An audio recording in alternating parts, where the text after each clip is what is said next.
Right team, welcome back to Caravan Carpers and another Tackle Tuesdays. In this video, what I'm going to be going over is the general tackle that I take in my rucksack and in my day-to-day fishing. And then what I'll talk to you is why I pick the products that I've got in my bag, why I put them in my bag, and when situations change, what I change for. So generally when I'm doing fishing on the back lakes at the Caravan and stuff like that, I have this set up ready, and all the stuff pretty much that's in here is what I'll use for that kind of fishing. So first and foremost, what I'll go through is what's in each pocket in this, and then there's a few items I've got over here that I change depending on the situation. So as you can see on the exterior, I have a marker float. I've got the Corda marker float, the balsa wood one. I've got both the large one and the small one. When I'm using my 10-foot spod rod, I tend to use the smaller one, and when I'm using my 12 and 13-foot spod rods, I tend to use the bigger one. You know, I've had loads of other ones. I've got quite a few dotted about that I don't really use anymore, and I've always found that I really like the Corda one. One thing that does do me head in is I tend to lose the actual lip marker leaders on them, but it's not a big deal. You just splice one up and use a bit of foam. Another piece of kit that's always with me, and I always have it on the bank, is my Polaroid sunglasses, which I've got here. Me being a glasses wearer, I use the Fortis over wraps, and I've got, at the Caravan, I've got the yellow ones, and then I've got the orange ones here, and I tend to use the orange ones more than anything. I'm not, well, they do change what you can see through the water, but it's not something I've really gone over that much, to be honest. Right, so in the front pouch of my rucksack, what I have is my tackle box. You know, when I carry the Corda tackle box, it fits perfectly in this front pouch. And if you're interested and you want me to do a video, I'll do a video on the contents of my tackle box and what's in there. And at the minute, I'm just in the process of scaling this down at the minute, so it's not really the right time to go through it. But basically in my tackle box, I have 95% of all the stuff that I need to make a rig and get me fishing, to be honest, and I'm really happy with the Corda tackle box. I have actually done a video on the Corda tackle box versus the tackle safe versus the Ridge Monkey Armory tackle box, which I do have at the Caravan, but I don't really tend to use. If you're interested in that, watch it after this video. So I'm just going to stick this out of the way. I do tend to carry a Catapult, and I like this for when I'm fishing short range, and it just fits on the straps on the side of the rucksack itself. So I'll just take that off anyway, just to show you. It's just a Corda Catapult that I've had for years. You know, it's lasted for ages. On top of my rucksack, they're not actually in here because the pod and me alarms are actually at the Caravan, because I've been at the Caravan for a week. But I have my Jag pod bag, which generally doesn't have the pod in. I just use bank sticks. And if you've seen my alarm video that I've done so far, the Nash versus the Delkims one, I tend to use my Delkims. So in here generally is my alarms, my receiver, and also my bank sticks, which is Jag Bankware, which most of that all fits in there, and I keep in that bag. So onto the next pocket now in the side. This is something that I'm really OCD with, the way I set my stuff up, and in this I've got, which I wouldn't recommend, is the Ridge Monkey small kettle, and inside the small kettle usually fits a pot with either sugar or sweeteners in there. If I am actually doing a longer session sometimes, where I'll use my barrow if I need my barrow, or generally if I've got my barrow, I'll have the Fox Brew kit in there.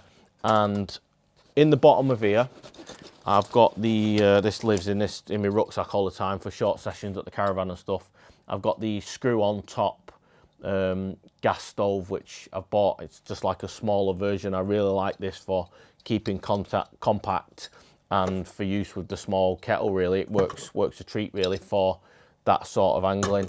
I tend to use the bigger version of the stove generally with the tracker kettle. I find this kettle's really good and really efficient, boils dead well, to be honest, compared to the Ridge Monkey, which is a lot smaller, but the Ridge Monkey fits perfectly in my rucksack, and that's why I use that. I also keep in a knife, fork and spoon, basically for eating in that there. I don't tend to take plates on the bank. I'm a bit feral when it comes to that sort of thing. I use a bucket lid. I don't really tend to take baby wipes. I wash my pots and pans in the lake, which probably some people it probably turn your stomach really, but it's just the way I am. I'm ex-military, so I'm just happy to do that. You know, I've never got ill off it really, so luckily I'm happy with that really. Pan wise, what I tend to use 99% of the time is the Ridge Monkey small toaster. You know, that does me for most things. I can get most of the stuff that I'll cook generally on the bank in there, and that's something that I'm really happy with. I do actually have the deep pan, which I really like, and I have the pan, the Ridge Monkey pan with all the different sections in it, and I think I've probably used that twice. It's just too big, and I'm all about being quite compact, so I never really tend to take that. In this pocket is my hook baits, and if I'm not using a rucksack, because sometimes when I'm going on longer sessions, I'll pack it into the Camelite bags, which are here. You've seen, if you've watched my Fox Explorer Deluxe Barrow review, you'll see how I use them in that, and that my hook baits will tend to go in it's just a Fox, I think it's like an 8-pot glug pot bag, which will tend to live on barrow. But when I'm using my rucksack, I tend to have my hook baits in there, and I'll just go through the actual hook baits that I tend to use, to be honest. And I've got a few, but I haven't got absolutely loads. So I have the I have the Mainline Ziggers, and the reason for using these is where you fish zigs and you're not allowed to use fake baits or foam, so I always have them in there because I do fish quite a lot of zigs.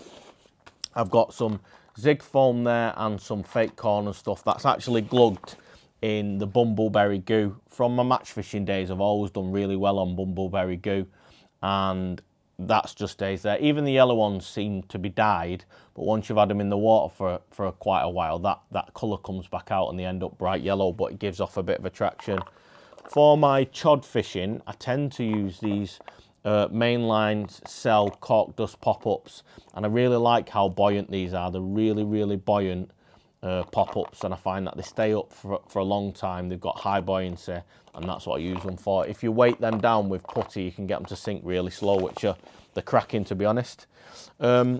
These are some of my other favourite baits, and these are the sticky pineapple brew trick wafters, but I also have the pop-ups in there, the 14 or 16 mil or whatever they are, and I tended to use these wafters in my solid bags, or the pop-ups were my singles. These have been glugged to death with the actual pineapple and Embutric spray, and they're really strong. So if I'm using singles in winter, it's generally a bright yellow, highly glugged with the bait spray sticky pop-up.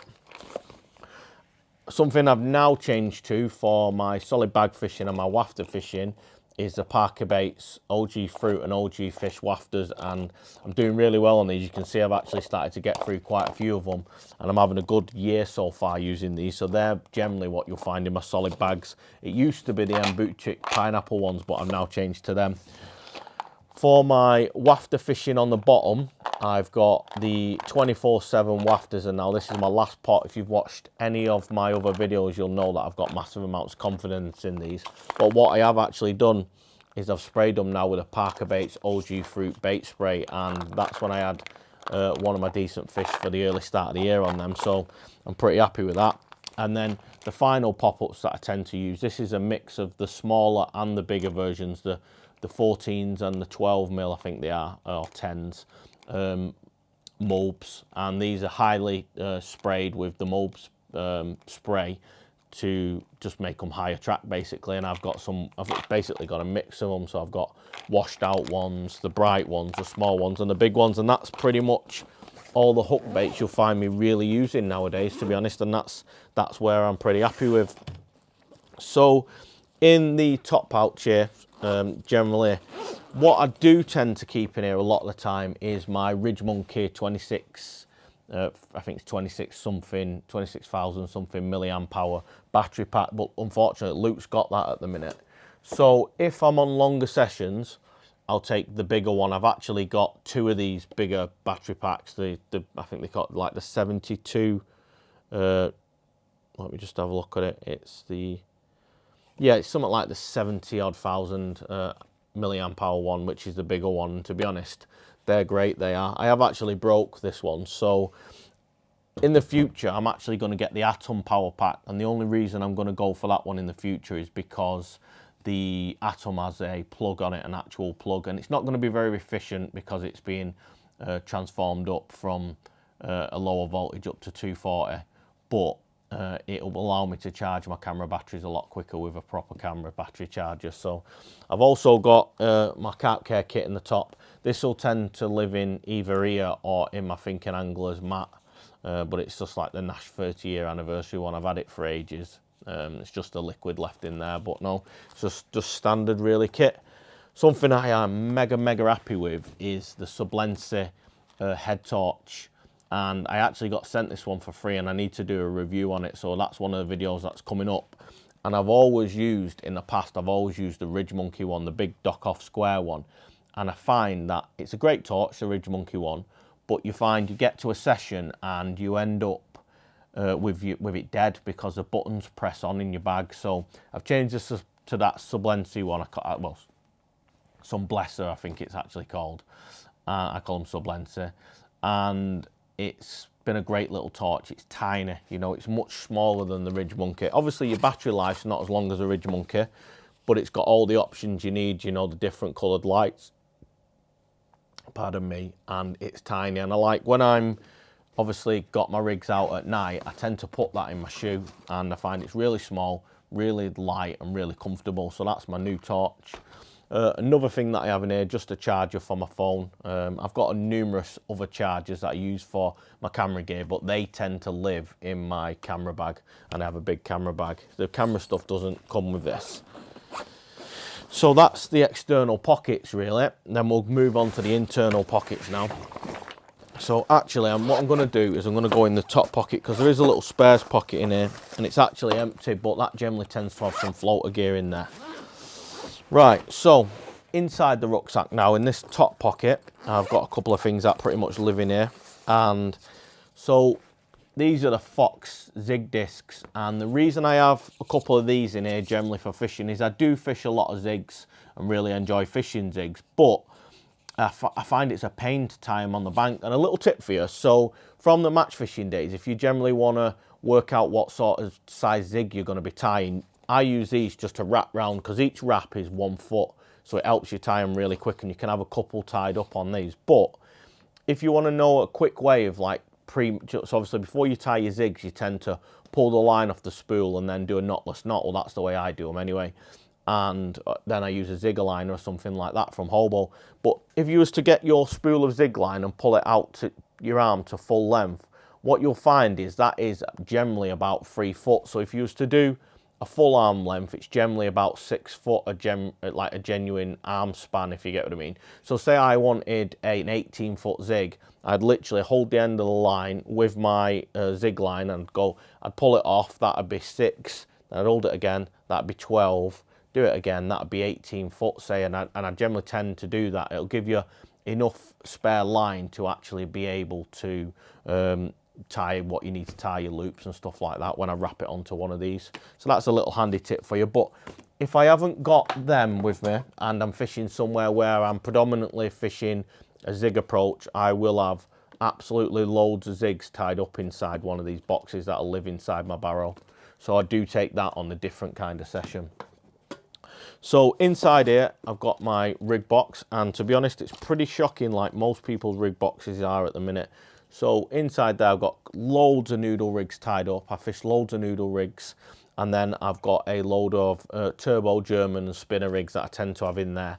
My PVA bag rigs are generally all made up, so I've done a PVA bag video, and that'll take you through how I fish PVA bags, but generally this has actually been from the Caravan that I've had. I always bring with me my PVA bag bucket, and it's this Ridge Monkey one, and inside here I generally tend to have my bags, my pellets, and I usually have loads of them tied up. I always use, and I always have used the Fox bags. That's my preference for that.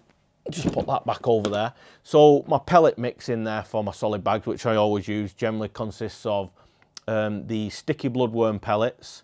I use the sticky manila pellets. I use the sticky krill pellets, standard just normal micro pellets. I'll put some green betaine ones in there and sometimes some red krill micro pellets. I don't tend to put bigger ones in there, but I also don't tend to leave solid bags out for days, if you get what I mean. I tend to recast quite a lot, so that's generally what's in there. And what all I do is, it's no like theory to it, I just buy a bag, tip it in and top it up, and that's about it. So that's that in there. I have a gas canister in here. Always have a gas canister, because in here I've got most of the stuff I need for the entire session. PVA wise, something I'll go over, and I've got the Corda funnel web boiler system, and I've got the Corda original funnel web PVA, and I tend to use quite a bit of this, just making small mesh bags and using them within my fishing. You know, if I'm fishing like a wafter or a bottom bait, I'll just hook one of them on and just have that little bit of extra attraction. So I'll just go into why I use the Corda one. So I've used quite a few different PVAs. You know, I've gone down the route of it's quite expensive. You know, that Corda PVA is quite expensive, about 11-12 quid a tube, and if you're fishing a lot, you find that you get through that quite quickly. So what I have bought is, I think I've probably got them knocking about somewhere up here. I'll just get them. I've got the big refills basically, and that's the cheapest way of doing it for me, the 20 meters, and I've got both of them two sizes in refills that I use all the time. So that's basically how I keep the cost down. I have tried loads of different brands of PVA, and the only two I've been really happy with is the ESP and the Corda ones. They're the ones that I've found the best. You know, I've tried the cheap ones, and I hate that cheap crap mesh. You know, it just does my head in. It, some of them don't dissolve right. So for me, I'd rather spend a little bit more money and get something I'm happy with and something I've used. You know, there's probably some cheaper PVA out there that's on the market that is just as good, but I can't be bothered going through all the other PVAs to find it, because I've got my confidence in this and I'm happy with that. So this little pouch generally contains, it's for the Zig Discs, but I only tend to take 1 or 2 of the Zig Discs. In here I have a pouch full of leads and stuff like that, and in there it's got my helicopter leaders. There's probably 7 or 8 different ready-made up helicopter leaders, and I put the leads on and just keep them in that bag. So I've also got my chod bin in here. So I fish quite a lot of chods. The Caravan's quite weedy, and I've always fished like a lot of chod rigs, and that's always in the bottom of there as well. Part of my brew kit, because technically my brew kit is pretty much in my rucksack. I have my cup and a pot for tea bags. I tend to just use either sweeteners or have a small pot of sugar, which you've seen. One thing I always carry in my bag is a screwdriver. This little mini screwdriver has got me out of so many situations. I fixed my bivvy with it, adjusting my camera, changing the batteries on my alarms. That always lives in there. And then I have a little thinking anglers pouch that I put my leads in, and that just has a few spare leads in. And I don't think there's actually anything much more really in this rucksack. Nope, that's pretty much it. So a couple more things that are, actually, apologies, a couple more things that are in the top. So I have a big spool of lead core in case I need to make up more PVA leaders. I also use the Gardner braid, that's not braid, the Gardner shock leader, and I've spoke about this in one of my other spod reel videos.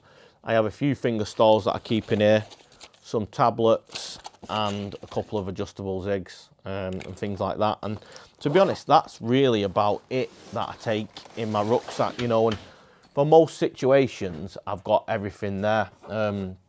Generally, I tend to carry my scales in my barrow. You know, they generally tend to live in my barrow. If for any reason I haven't got the barrow, which is very rare, then I'd have to put them somewhere else. But inside here, I always keep a spare bank stick, and the reason for that is in here I also have the cord from a retention sling, and I bought the Corda one, not the Corda one, and I bought the Tracker one for the Tracker retention sling. I've just got a Daiwa Infinity retention sling, and to be honest, it's always been fine.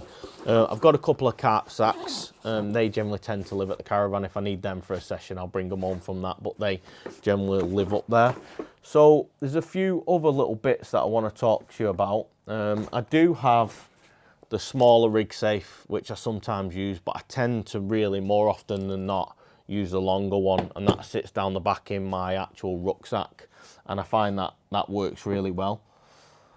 And something I definitely always have with me at some point is my distance sticks. I always have a set of distance sticks on me, and that's really it, what I take for most of my fishing. So everything changes for me, so depending on the situation, I thought I've made an absolute mess here. I've basically ended up with everything in front of me. But so for example, if I'm doing a short overnighter, that is what I would tend to take. You know, I'd have that rucksack with that in.